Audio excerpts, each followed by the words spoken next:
So I ditched the filter so I could finish reading the chapter.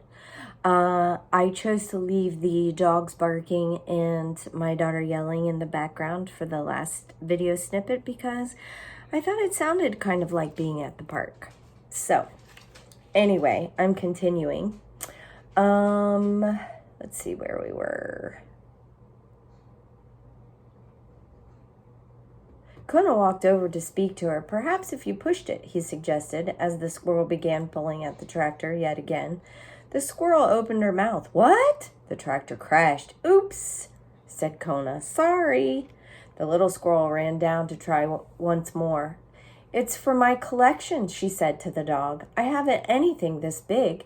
Do you know what it's called? A tractor. I've seen them on television, Kona answered. Television? Asked the squirrel. Kona sometimes forgot the world really did have wild animals in it. He couldn't imagine anyone not knowing what a television was. Never mind, said Kona. I simply suggested you push it. Put your paws on the back and roll it up the tree, just like a boy would. Good idea, said the squirrel. And she pushed the toy tractor all the way up the tree trunk and into her nest. She disappeared inside and was gone for several minutes.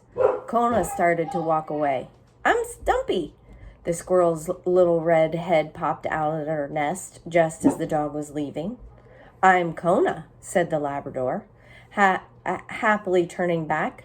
What else do you collect? And that is how Kona met Stumpy. He visited her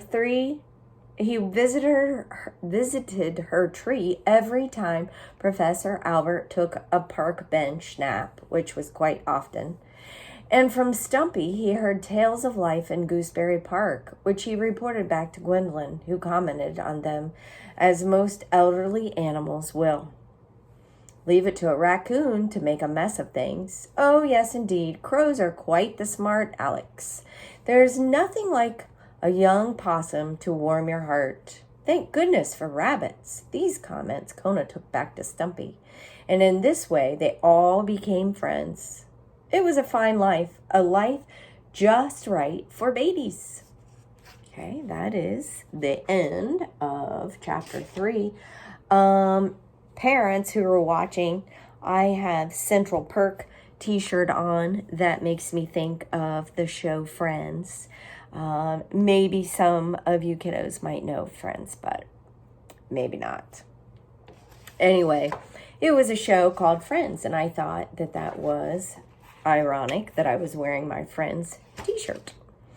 Think about some vocabulary from today's chapter. I want to show you, we're going to go over here to my vocabulary chart from the other day. Let me see if I can. It's not letting me switch it around.